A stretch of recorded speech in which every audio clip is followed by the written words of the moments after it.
Hey guys, just doing a nightly recap on what has come about in the last few days of trading. I guess I just want to go over a few of the outlying areas of what we were looking at since yesterday's crazy gap fill, this being yesterday, this green bar here. The crazy gap fill that I was kind of looking at and always said that there was going to be a risk, and it seems that the market has found some type of comfy zone or balanced range between this high volume node. Let me pull this micro composite out so that you guys can see. So this covers from the beginning of August 4th, as the other charts and videos have mentioned in the past, and up to today's recent date, most present date. So you see we have this kind of large high volume node on this micro composite, and if you bring the micro composite back one day and you start to see, well, let me see if I can do that. Come on. And we exclude today's action. How do I do that? It's not letting me do it. Oops. There we go. Okay. So you can see this teal line here is the VPOC, the volume point of control, or the highest number of contracts traded at any price in this gold volume profile, which is your micro composite from the start of 8.4 to here 9.26, today being 9.27. So what I'm trying to point out is that we're excluding today's action. Before today's action, we found that this particular price down here at 11.30 even was the VPOC for this entire range from 8.4 to 9.26, which was yesterday. If we select today's profile, price action. Come on. You can see that that teal line has shifted up to roughly about 11.85 even. And what it's really telling us is that, yeah, I mean, it doesn't take a genius to figure out that we're just been in consolidation. We've been funding accepted ranges between this 1190-ish area down to this 1130, 1120 area, high volume nodes. So you guys can see what I mean when price action likes to jump from high volume node to high volume node, and it gives us a target as to seeing where we may go in the next few sessions, giving us an idea of what to expect, so that we aren't just blindsided and it's not just random action. I really don't think it's random action. This market is news related, and we get these crazy pumps and drops and all that jazz. So that's the daily chart of what we're seeing so far. You can see where we tested the low of today. I did mention in the room that if we broke 1173, we had a likely test of this, of 1165. And I kind of had that range between these two high volume nodes here. Let me expand this. If you can see here, where here's about 1173. If we lost this low volume node, then we can easily see a test of 1170. Then my initial target was about 1175, just kind of a midpoint range between these two high volume nodes here. This really big one from the large composite, right, about 1158, and then 1170. So that's what I was kind of looking for, and we so happened to pass through 1165 and hit this low volume node here of about 1162 quarter, and we bounced. And look where coincidentally we bounced, which is this white trend line here, right, from the lows that we made from this entire range from 8.4 to the present day. And this has kind of been carried out throughout. So what we've been doing in the last 4 days is we gap below the two trend lines here, then found some buyers to bring us back into balance, and actually smack that large volume node on the composite, this black high volume node area, and we jumped above the white trend line, tried to test somewhere. I thought we were going to probably even go up and see 1195, but didn't happen. And we'll go through the intraday chart to kind of talk about that as well. But anywho, so we tapped that white trend line, which also was in confluence with this low volume node of about 1162 quarter, and we closed right about 1169 or so ish, 1170. So that's the daily chart. I'll send you guys that in email so you guys can study it if you want. But just know that what we did was we found balance before today's action at the micro composite volume point of control at about 1130, and then after today's price action, when we jumped higher, it shifted. So before it was up here, and then we broke below, it came down here, and now it's back up. This VPOC shift back and forth is just telling me that this is going to be some sticky area to even try to see what happens. Greece is getting some news, and they gotta make something happen before October, before they default and they can't pay their bills. That's all the news that I really know. I know that there was some crazy news in the afternoon that sent us lower, and I'll probably coincide that with some charts as well. I'm just going to try to go as fast as possible here. So as you can see, here's the hourly chart.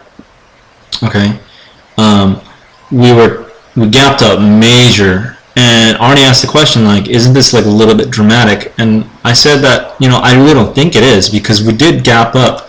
If you can see here on the overnight session, we gapped up and we closed yesterday about 1158, right at this major composite high volume node on this black one here.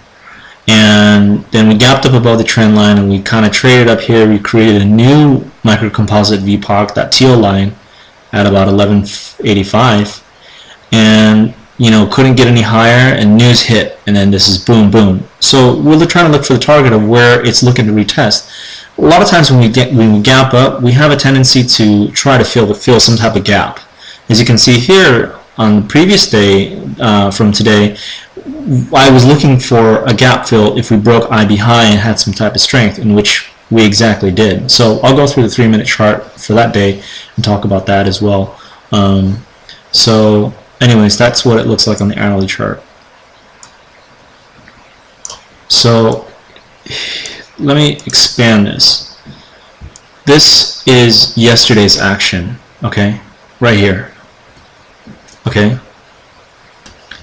we opened around 1140-ish or so, and we came down, tried to test 1124, and you know what, I'm gonna put it side by side actually with the major composite chart so you guys can see how I'm coming up with these levels of where I think the market wants to go, whether it goes any further or not, so come on, give me so many problems today.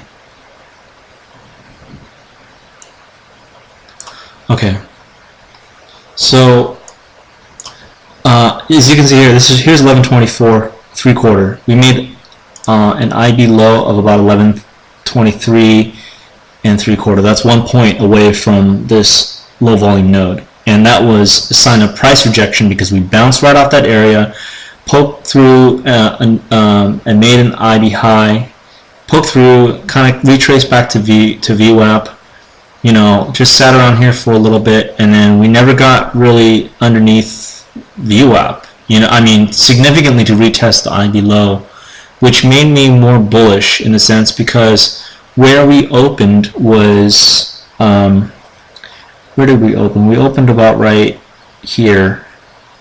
Yeah, about right here. And once we got above that opening price and retested IB high, that kind of made me a little bit more bullish, because the screaming target has always been since, here's the 26th, 25th, 24, or I take that back, today's what, only Tuesday. So this is Friday, this is Thursday, right? If I'm getting my days mixed up. Yeah, that's right. So what we're saying is that, okay, once we massively gap down, a lot of times if there's no new catalyst to bring us lower and break this 1100 level, right? If we're still in balance, which we are, because we haven't broken these lows since the beginning of August, then there's a tendency to revert back to the mean. So you're looking for targets of where things may bounce back up towards, and that first target is screaming at us, which is the gap fill from this big red candle, this big red bar right here. And that's exactly what we did. We broke above IB high and squeezed right back up, and nailed the gap fill, and that's kind of the area where we closed. So overnight session, we really gapped up. So let me expand this. Okay, moving up here and scooting all the way over here. This is where we opened up today, right here, about 1170, 1179 3/4. That's a massive gap. Okay, we're talking about easily 20-some points. Yeah, 20-some point gap up in the morning. I don't know if we were up like 200 points on the Dow. You guys can confirm that for me. But let me just try to put this into perspective now. All we did all day long, and we talked about it in the room, it was such a pain in the butt. Like, it was such a pain in the butt. Because, we chopped around, we stayed above VWAP all day, which kind of got me a little bit bullish in seeing that, okay, you see, I was telling us that there was a 1189 VPOC, or naked VPOC, from previous price balance above at some point in time. And that was tagged, right? As you can see, we tagged that, and we popped about a point above, and what happened? We sold right off of that area. That would have been a great short. But because of the price action from about here to here, I was thinking that maybe we could probably test 1194 and 1194.25, which is a low volume node area that coincides with the major composite chart here. Let me just pull this up. That's right about here. So I thought that we could at least get 1192, 1193, and then maybe reject after that. It's just because we're testing out the waters to see whether or not is there enough good news in the market that will allow us to continue upwards. And when I said, what's the catalyst? There's not really a catalyst. So when we got back into IB range here, that's when I loaded the puts. And that's when Lee emailed us and said, what, I'm not holding any calls overnight. And that in my mind is telling me, okay, time to load up the puts. Let's see if we can get a sell-off end of day. I had some weeklies and monthlies, which monthlies I'm holding, weeklies I got out of today. But, it was pretty nice because I was trying to see how strong of a sell-off we were going to get, how much were we going to get below IB low, which is at about 1176. And what do? We got under 1173, but always you can, like I said, once you break out of something, there's usually a back test. So we back tested IB high and failed right again. And we nailed 1165, which was my south target here. Covered all my puts there. We got as low as 1162 and 3/4, and again 1162 1/4 is a slow volume node, and in confluence with that white trend line from the bear flag, or the pennant, as we should call it. So that's kind of why I looked at it and said, what, it's really not overly dramatic that we sell off this much, simply because of the gap up that we had throughout the night on the Globex session. So those are just some things to keep in mind to see the magnitude of where we can go, especially with news being the catalyst on a daily basis. So hopefully that will help. Overnight right now, just quickly, I know I hate to do these 15-minute. Where the heck are my charts? Okay, it doesn't want to show me. Okay, anywho, I'm gonna look at, yes, we're about 1169. Made a low of about 1162. Tested today's low. I'm still thinking that we may fill the gap from Monday's action, because we didn't test that 1158 and high volume node composite area right here, this big black, right, volume, high volume node. So that's just something to keep an eye out for, and then obviously levels below, and I'll send these charts out so you guys can identify those levels. See you guys in the chat room tomorrow.